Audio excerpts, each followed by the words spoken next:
one of the really great things that's happening right now is each of the services are going through a systems reform effort where they're trying to consolidate into a core set of systems. So consider going from 150 or 200 systems across a military service down to a core 30 or 40 that accomplish all of the same mission necessities that they needed to do. Yeah. That is a great time to also modernize, check out your business processes, look for improvements. I mean, the way we operate is so heavily dependent on systems and system capabilities without going through the effort to really examine what's going on your technology side. It's very hard to implement real and lasting changes on your personnel side. But right now, since they're going through that effort, they are taking the time that they need to bring in a business process reform angle to the whole works as they're going through the effort and really cutting back on their systems. And I imagine this is going to be a great cost savings for everyone too. Maintaining a high quantity of systems is never really a cheap solution, but getting down to a core set of, no kidding, systems is really going to be a financial win just on our expenditures. Yeah. I remember my good friend Fred Seth. I don't know if you know Fred, but he claims to be retired now, and I guess he is over in Delaware. But he was, when I was a young hippie, he was in Vietnam, and he was in supply in the Marines, and did really, really well there. But he said in Vietnam, they had two kinds of records, asset records and, consumable or material records. And the only difference was the asset records they wrote in ink and the material records they wrote in pencil. Oh, yeah. But he also had stories of, he'd get a simple question as he rose up in the ranks. It'd be like, how many tanks do we have? And it was like it took him months to find an answer. So I think that still probably goes to the kind of questions you're trying to answer. Oh, yeah, very much so. Recently, we have been implementing a business intelligence system, and we're feeding all sorts of data into this BI system. One of the things that we intend to use it for is to answer questions like, how many tanks do we have? Because it's when it's really a major critical issue, do you want to spend a couple of days getting the answer, or do you want to spend 10 or 15 minutes getting the answer? Yeah, right. And that was really apparent when we did some medical supply research. We were looking for COVID personal protective equipment and masks, the N95 masks, or just other medical supplies that could be used to support all of the remediation efforts. So it took quite a lot of time to get our arms around all of the information on what do we have at our medical stores, what do we have in the warehouses, and bring that together. And it just drives the importance of being able to access quality data about what you have when you need it the most. Let me ask one, not a pie in the sky question, but what do you see in the future in this realm? Maybe not if you had every wish you could wish for, what it would be, but what do you think are some possible outcomes in the future that are, will help better support the DoD mission? Well, I think that if they really embrace the reform effort with improving their processes along with improving their systems, that it's going to go a very long way in supporting our overall mission. And of course, coming from the Defense Department, job number one is keeping people safe. So we want to get to the point where we can do predictive maintenance. We want to really get on the forward edge of maintaining our equipment. Being able to understand the best trade-offs when we need to do an emergency overhaul to a ship, and where can we bring funds over to do that overhaul without really sacrificing something major somewhere else. We're building to the point where we could be able to do that kind of analysis and really get into where the assets impact us the most, and what are the risks and what are the trade-offs, and really be a lot better at doing our support mission as well as our operational mission. Is there any kind of a standard approach to criticality analysis, or is that generally done, or only in certain places? Everybody's got their own approach right now. If we're successful in implementing some enterprise risk management systems, then the systems will drive some standardization in how people assess the risks, because there'll be a set amount of criteria to help them decide where they want to put the most emphasis, and to just gauge how big of a risk a particular issue might be. With us being as unwieldy in size as we are, then I could see that as being a forcing function to bring in the standardization and help everybody look at the issues in a similar fashion. Yeah. It's I don't know if you have a number, but I always think that DoD must have more assets than any other organization in the world. Do you have any idea? Do you have any kind of a concept of a number on that? The last time I looked, I had an acquisition value. This is a couple of years ago. So the depreciated value was somewhere around $800 billion in just general property, plant, and equipment. So that wasn't counting things that might be classified as inventory or operating materials and supplies.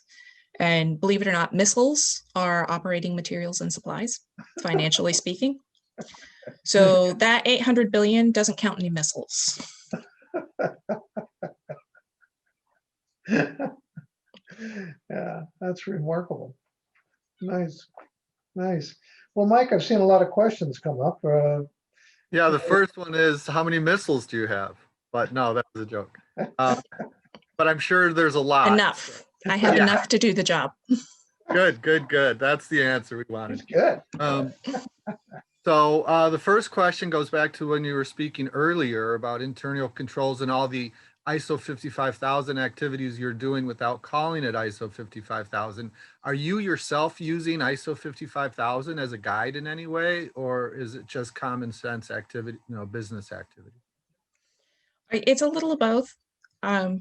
When I have time to go back to the 55,000 and really look in, refresh my memory about things that I could incorporate, it's always helpful. But then there's also just the common sense approach. This is stuff that we should be doing, but that's also the beauty of the 55,000. There is a lot of common sense in the 55,000. I was on a webinar with some people from Australia that Jack Kelly actually got me connected with, although it was a couple of old friends. And they're going to suggest when the work on the revision of 55,000, that there's the 4 principles, that a 5th principle be added called adaptability. And just right away, that seemed to make a lot of sense to me, to be able to just react and change going forward. That sounds like our pie in the sky goal.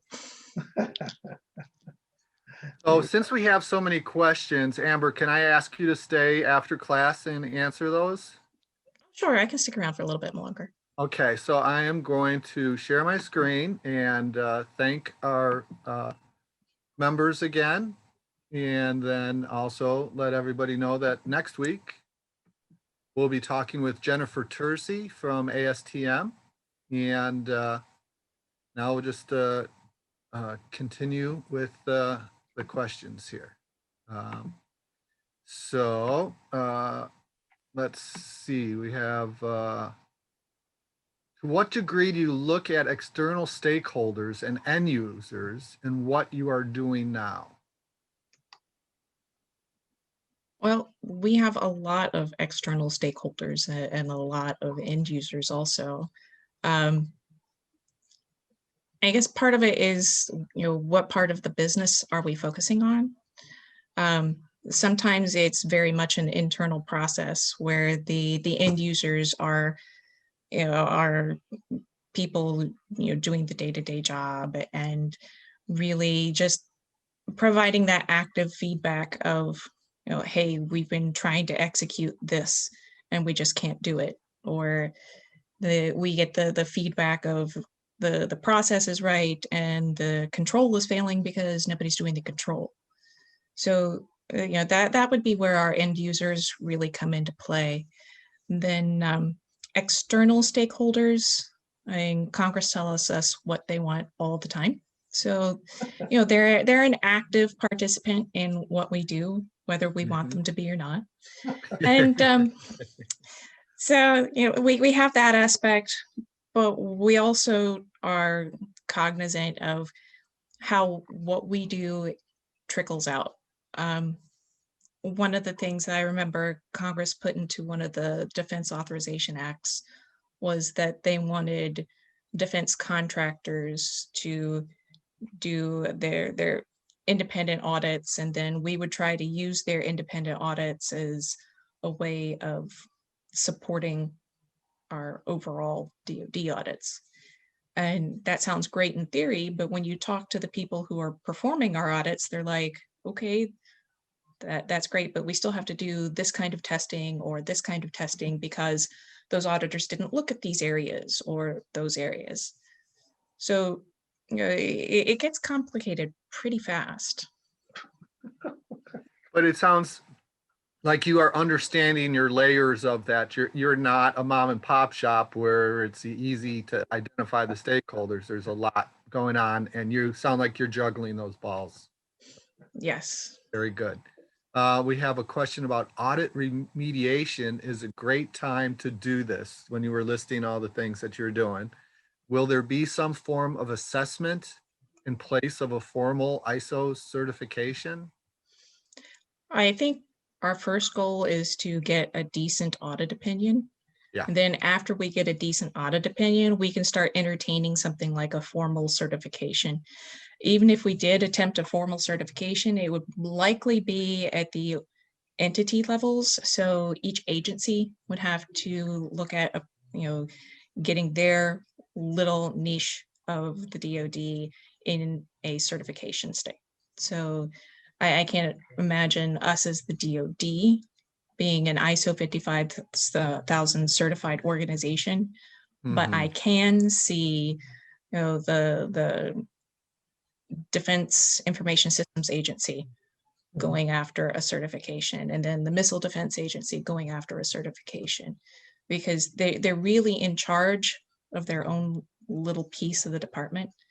And pursuit of certification, I think, would be at that particular level in the DoD.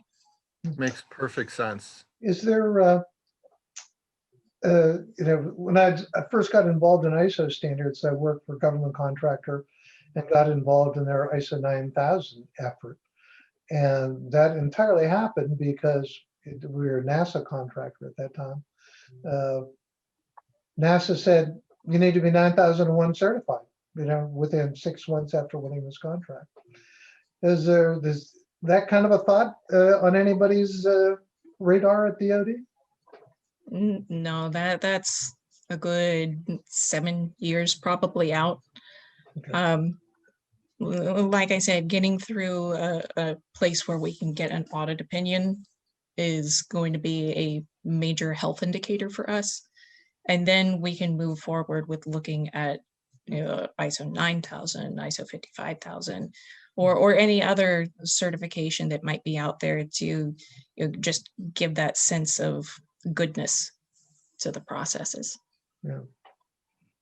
So Alex Baron-Blitt from NPMA and LMI asks, do you see the opportunity to shape new normal post-COVID with more permanent remote working, reduction in real property footprint, and therefore change in personal property for DoD and non-soldier sailor airman workforce? Yeah, that's also a culture change. It could happen.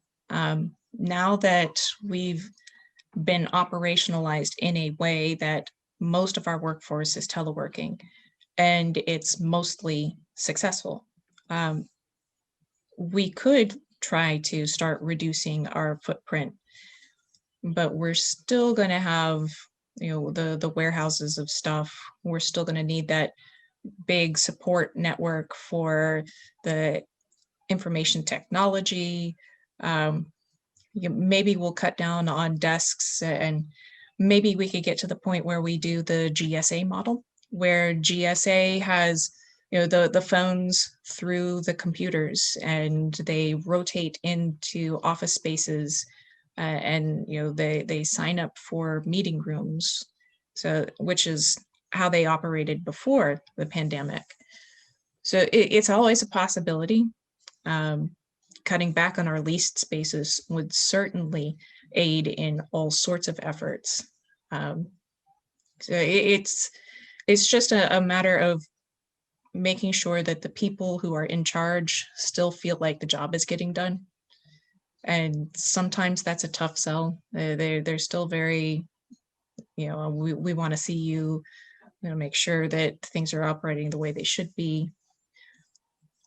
The flip side of that is you have to work a lot harder to have the hallway conversations that really help with moving a mission forward.